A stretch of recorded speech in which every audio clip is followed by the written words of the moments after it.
Essa é uma produção da Sônica Podcasts Anywhere.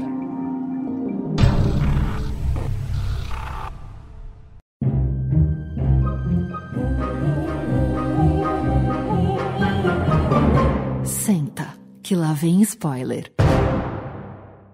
Muito bem, meus amores, estamos aqui de volta com mais um episódio do Senta que lá vem spoiler, a sua dose semanal de spoilers de filmes, séries, documentários e indústria do entreter. Meu nome é Renato Sansão e hoje vamos falar sobre o mais novo lançamento da Disney Plus. Eu estou falando aqui de Jungle Cruise, que desde o finzinho de junho está disponível lá no Premier Access da plataforma do Baby Yoda e também no cinema mais próximo de você.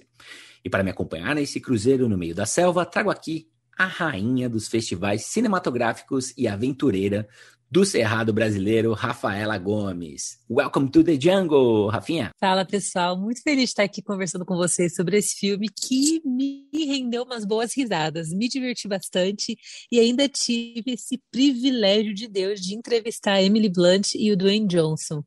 Aí tá bom, né? Aí tá bom demais, mas melhor que isso, gente, é ter a companhia do nosso destemido, do nosso musculoso e do amante dos bons trocadilhos, Marcos Benedito, o meu, o seu, o nosso Marcudo. Marcudo, eu fiquei sabendo que assim que você soube que teria um filme novo com o The Rock, você fez todo mundo assistir Jungle Cruise, cara, é verdade isso? E aí, pessoal, tudo bem? Eu não sou do fã-clube do The Rock, mas eu acho que ele é carismático e faz filmes divertidos, como é o caso de Jungle Cruise. Muito bem, antes da gente mergulhar de cabeça aqui em Jungle Cruise, faça um convite para você que está entrando pela primeira vez aqui no Senta que lá vem spoiler. Acesse sklvs.com.br, siga a gente no Instagram e também no seu agregador de podcast favorito para receber em primeira mão todos os nossos episódios. A gente vai adorar saber a sua opinião sobre esse e muitos outros filmes e séries, tá bom? If you believe in legends, you should believe in curses, too. You're gonna beg me to turn back. Well, I look forward to disappointing you. 10,000 to bring you there alive. Dead is 15,000. Why should I pay more dead? Dead, I'd have to carry you. Dead's a lot harder, lady. Here we go.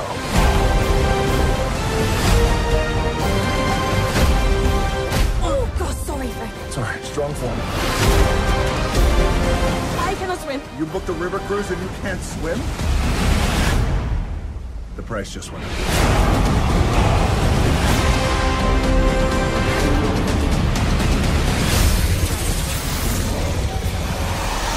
The myth is real.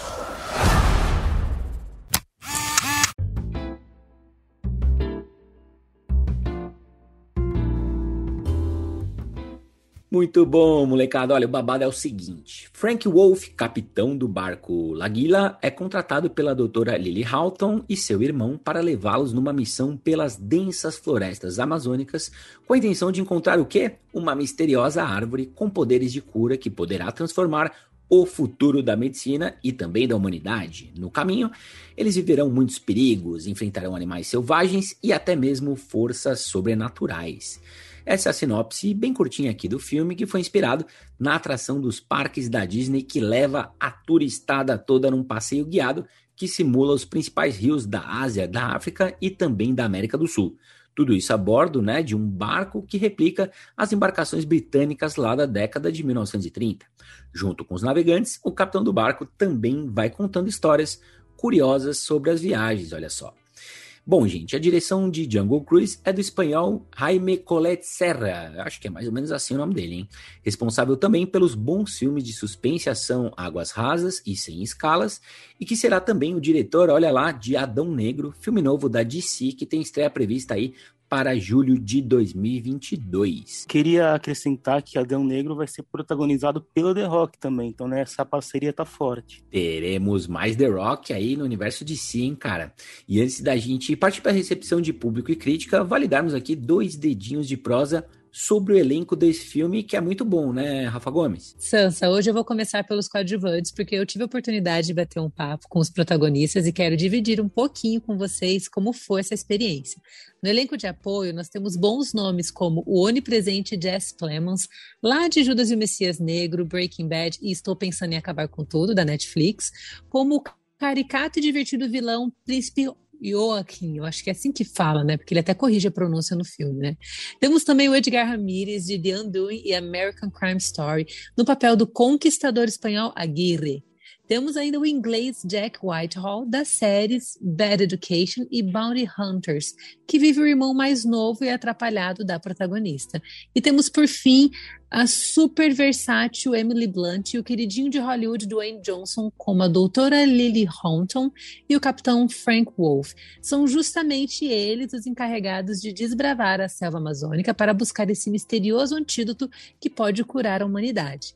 No papo que eu tive com eles, há mais ou menos umas 2 semanas, eles contaram um pouquinho mais de como foi gravar Jungle Cruise. Foi uma conversa bem gostosa, eles dois são muito engraçados, a gente percebe que eles são bem amigos. E ali naquela entrevista, o Dwayne Johnson ainda cantou a bola que o estúdio já estava avaliando a possibilidade de uma sequência, que eles já estavam começando a escrever essa sequência. E é um filme que funciona muito bem como um filme solo, mas que também abre brecha para uma sequência. E eu acho que, assim, pelo carisma dos dois, o filme já vale muito a pena, porque se você puder assistir a minha entrevista, que está lá no canal do Cinepop, gente, no YouTube, vocês vão ver o quanto os dois se dão bem. E toda essa dinâmica que eles possuem fora do set também acaba sendo transposta ali nas cenas do filme. E agora, né, gente, a gente vai dar aquela passadinha para a recepção do público e crítica para saber o que as internets aí tá achando desse novo lançamento da Disney. Então, Marcudo, conta pra gente aí como que tá a recepção desse filme. Então, Rafa, Jungle Cruise estreou há apenas 2 dias, então a gente ainda não tem um volume muito grande de críticas e notas, né? Por enquanto, dá para dizer que a recepção geral é morna. No IMDb, são quase 18 mil avaliações, a nota média de 6,8. No Metacritic, o Metascore está com apenas 49 de 100. No Letterboxd, o filme está com 3,1 de 5. E no Rotten Tomatoes, olha que curioso, o filme conta com aprovação de só 63% para a crítica, mas tem ótimos 93% do público. Mas vamos falar do que realmente importa aqui nessa bagaça, que é a opinião do Center, que lá vem spoiler. O que vocês acharam dessa mistura de Piratas do Caribe com a Múmia e Indiana Jones, hein? Eu achei que é um filme muito divertido. Eu adorei a produção, acho que funciona muito como um filme para a família mesmo, e a gente vê que, assim, é um filme que foi bem produzido em termos de orçamento, né? Eles gastaram mais de 200 milhões, como a gente estava conversando aqui nos bastidores, e a gente consegue perceber que esse valor foi muito bem investido na parte de efeitos visuais e também, é claro, a maioria no salário do Dwayne Johnson, né? Que é atualmente o ator mais bem pago de Hollywood. Eu fiquei muito feliz e muito surpresa de saber que a história se passa no Brasil. O filme não foi gravado no Brasil, para a galera que possa estar em dúvida, não foi gravado no Brasil. E também, assim, por que que não é gravado no Brasil, gente? Porque, infelizmente, nosso país não tem política de investimento para produção cinematográfica, não tem incentivo fiscal para atrair Hollywood, né? Hollywood é doida para gravar no Brasil, só que o Brasil não oferece as condições necessárias, né? Mas é um filme que, assim, primeiro que me surpreendeu muito quando eu vi Porto Velho ali, porque a gente está falando de Rondônia, um estado que frequentemente acaba sendo alvo de piadinhas e tal, então foi muito legal ver o Brasil sendo representado numa época que era uma época bem colonial, né?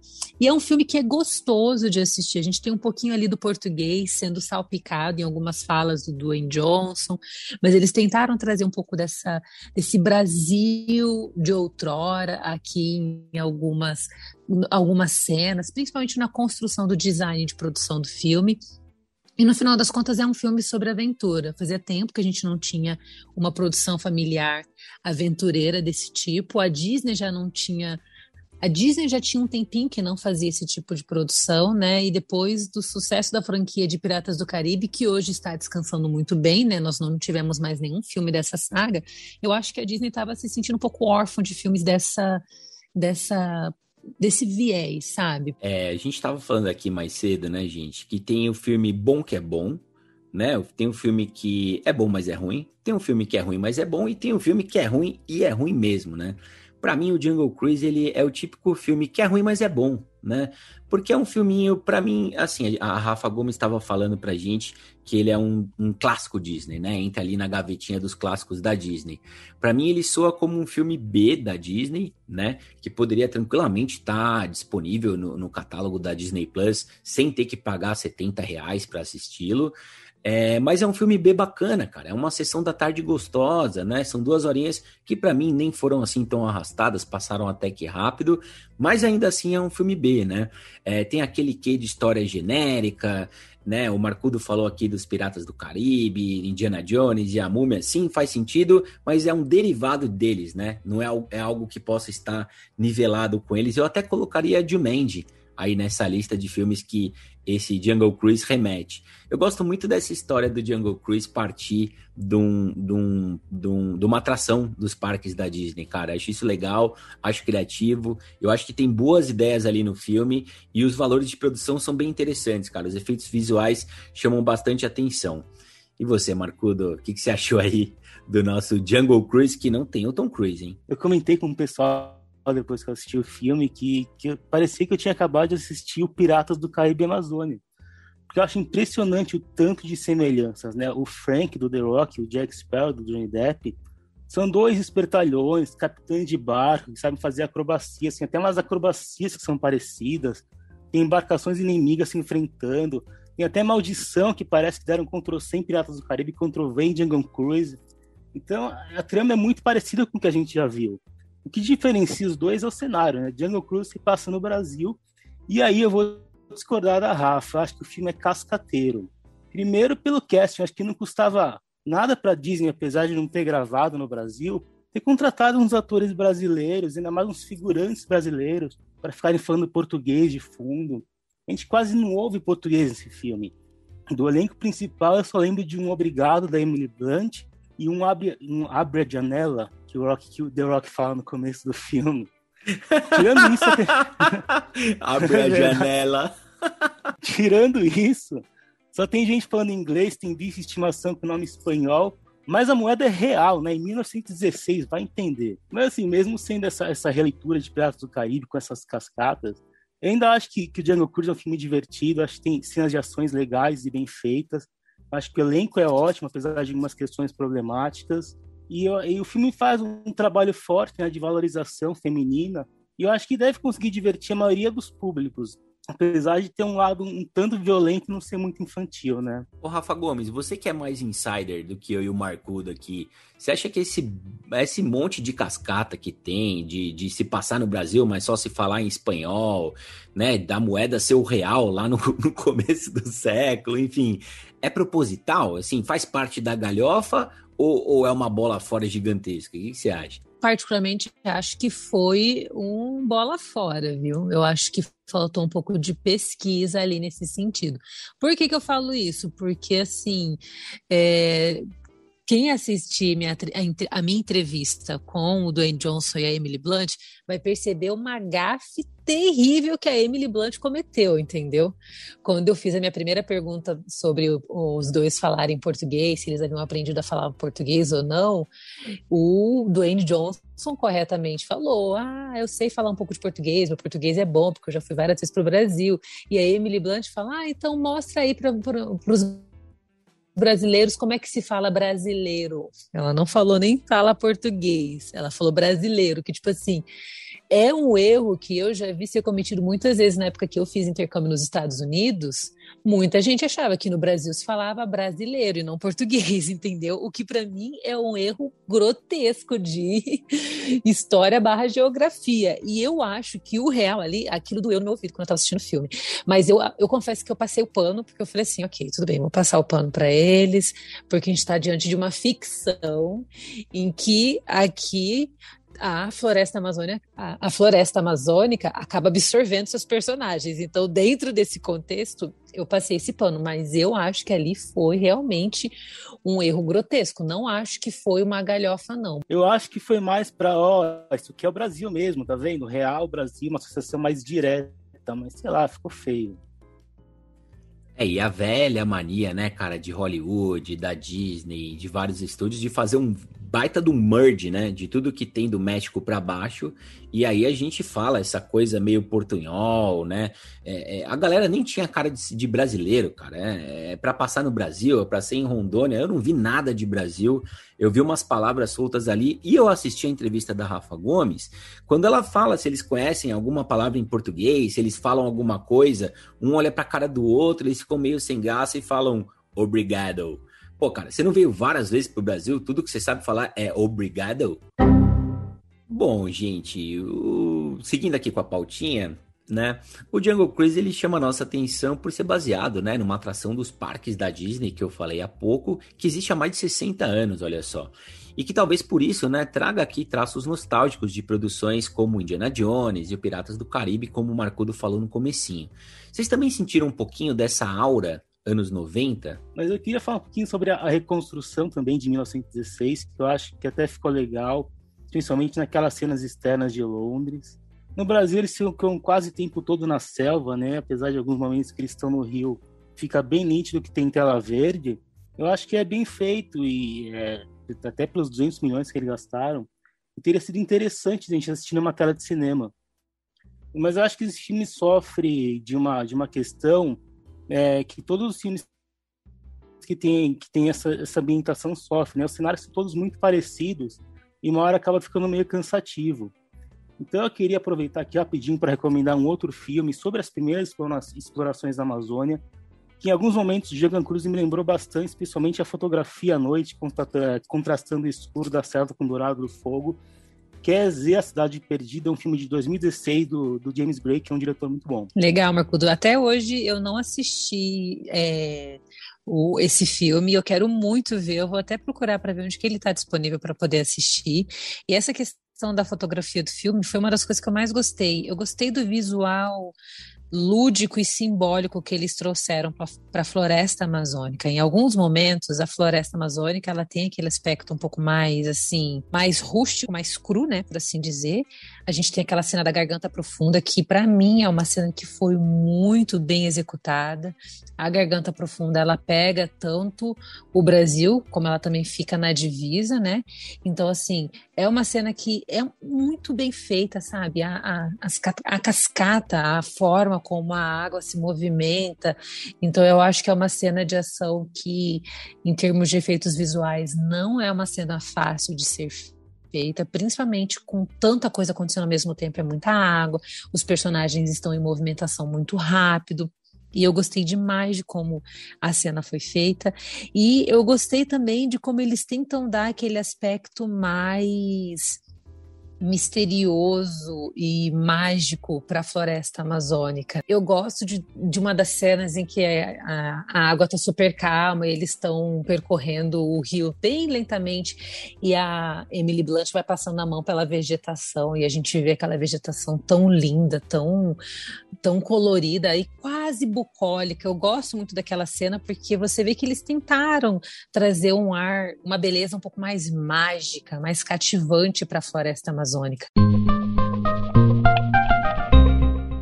Gente, eu acho que a gente tem que abordar um outro ponto que é muito legal aqui também, né? Sem dar muitos spoilers, que é a química, né? Entre os personagens da Emily Blunt e do nosso The Rock, que o Marcudo fala que não, mas ele adora e tem um pôster de tamanho real ali no armário dele, que eu sei que ele tem. Queria saber se vocês gostaram, né, gente, deles na tela e também até aproveitando aqui a deixa, será que a gente, de uma forma geral, Rafinha, subestima um pouquinho essa capacidade e talento da menina Emily? Eu acho que a Emily Blunt é extremamente talentosa e quando a gente assiste filmes como Um Lugar Silencioso, a gente vê o potencial dramático que ela tem. Acho que ela ainda precisa encontrar o seu nicho, né? Porque a Emily Blunt, ela meio que navega entre gêneros, né? A gente já viu ela fazendo comédias românticas no passado, aí ela teve essa ascensão muito maior no filme Um Lugar Silencioso, mas ela também teve a sua grande estreia, né? Acho que dá pra gente chamar disso, né? Lá no filme O Diabo Veste Prada. Então ela é uma atriz que é difícil você associá-la a um gênero específico, né? Isso é bom, mas também ao mesmo tempo é um pouco ruim, né? Porque ela é uma atriz que ainda parece que está se consolidando em Hollywood, né? Assim, eu falo que em termos de estilo de trabalho. Enquanto o Dwayne Johnson já é um ator aí que você olha para ele, você bate o olho nele e você já fala, né? É brucutu de cinema. Ele faz os filmes de ação, ele é sempre aquele cara que todos os seus papéis envolvem uma força física extrema, além de ele ser um cara profundamente relacionável e carismático no Instagram, né? Ele se relaciona muito bem com as redes sociais, sempre compartilha momentos muito fofos dele com as filhas, né? Como as filhas fazendo a unha dele, que eu acho a coisa mais fofinha ali. Então são dois atores que, assim, que estão em espectros bem distintos do cinema, e também em momentos bem diferentes da sua carreira, né? Eu acho que, assim, a Emily merece ser mais valorizada e eu gostaria de vê-la se aventurando no cinema independente, porque eu acho que ela poderia se dar muito bem mesmo. Marcudo, a Rafa falou dos estilos aqui, e quando eu penso na Emily Blunt, cara, eu penso em No Limite do Amanhã e Sicário, né? Que acho que são dois filmes mais voltados para ação, como é Jungle Cruise, né? Eu acho que seria interessante ver ela no cinema independente, mas ela não é uma atriz que se encaixa bem justamente nesse cinema de ação? Ela faz bons filmes de ação, eu não acho que ela é subestimada, ela é uma atriz considerada versátil mesmo. Eu só acho que aqui em Jungle Cruise, eu acho que a personagem dela tá um pouco forçada, né? Porque se a gente for ver, é uma cientista com a habilidade de um Indiana Jones, faz sempre tudo do jeito dela, por mais absurdo que pareça, sempre dá tudo certo, né?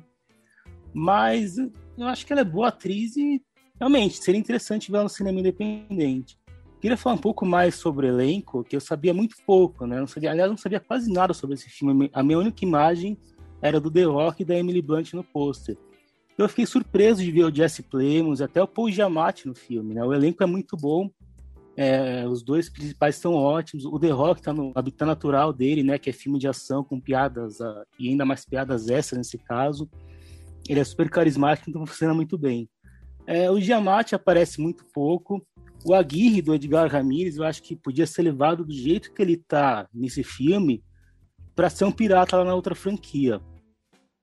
Que tal copia e cola mesmo. Agora o Plemons, que é aquele vilão alemão com toda a pinta de nazista, e o Jack Whitehall, que faz o irmão da Emily Blunt, eu acho que eles são extremamente caricatos, né? E no caso do irmão, eu acho que é ainda mais problemático, porque ele é o puro estereótipo daquele homossexual rico afetado. E mais pra frente ele revela pro The Rock, sem deixar explícito, que ele tinha sido rejeitado pela família por causa disso, né? Então eu acho que eles podiam ter trabalhado um pouco melhor esse personagem. Mas lembrando, né, Marcudo, que o filme se passa lá atrás, né? A gente tá falando de quase 100 anos atrás, onde infelizmente tinha muito estereótipo mesmo, né, cara?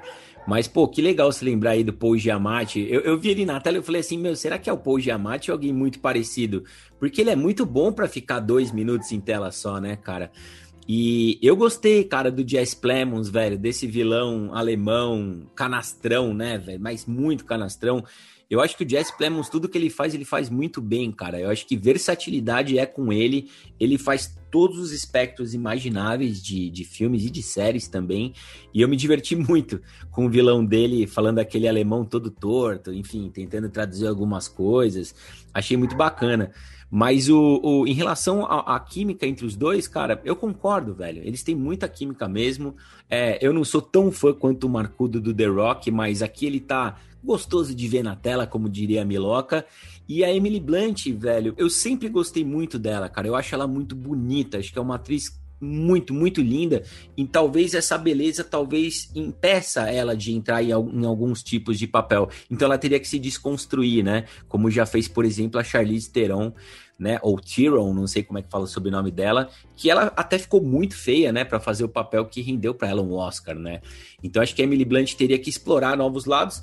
Tem 38 anos e tem um caminho pela frente, né? Eu também acho. Eu queria fazer um adendo aqui, porque eu gosto demais do Jesse Plemons. Eu acompanho ele desde Friday Night Lights, que ele era o jovem mais, assim, desajustado, que não tinha muito encaixe na escola, sabe?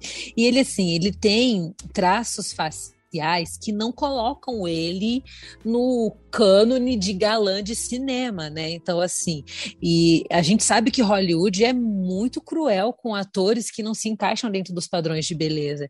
E ele é um cara que eu acho que transcende os padrões. Eu adoro o jeito que você usa pra falar que o cara é feio, né? Porque a Babi, ela chama o Jesse Plemons de Matt Damon feio e gordo. Ai, que horror, gente. E assim, é interessante a forma como ele cresceu em Hollywood, porque como eu acompanhei ele no início da carreira dele em Friday Night Lights, e eu adorava o personagem dele, porque ele era um dos jogadores, né, do time de futebol americano, que ele era super, assim, mais retraído, ele era muito tímido, ele gostava de uma das meninas que era líder de torcida, que era uma das meninas populares, e que era cheia de complexo e cheia de problemas na família. E ele acaba sendo meio que um esteio para ela, ele acaba ajudando ela. Só que é bem legal porque é um contraste entre uma menina que é o extremo de beleza, de popularidade, e o menino que é um cara que é um atleta, mas ele tá no espectro de não ser o estereótipo de um jock, sabe? De um jogador, de um atleta. E a gente vê ele crescendo assim em Hollywood, e ele é excepcional em tudo que ele faz, e eu gosto do quanto ele abraça o gênero independente e o quanto ele consegue sempre transformar os papéis que ele pega sempre a favor dele. Eu acho que é uma questão de tempo pro Jesse Plemons receber uma indicação ao Oscar, porque ele sabe selecionar os papéis dele. E é legal lembrar também que ele teve na última ou na penúltima temporada de Black Mirror, né? Quando ele é um capitão de uma nave, estilo jornada, não é? Como é? Star Trek, né, Marcudo? Star Trek. E ele também fez um personagem pequeno, mas bem emblemático em Breaking Bad. Sim, ele é maravilhoso, gente. Ele nesse episódio de Black Mirror tá sensacional. E esse episódio de Black Mirror, se eu não me engano, ele levou um Emmy Award também. Eu tenho quase certeza que esse episódio foi premiado. Eu lembro que ele foi indicado, mas eu tenho quase certeza que também levou prêmio.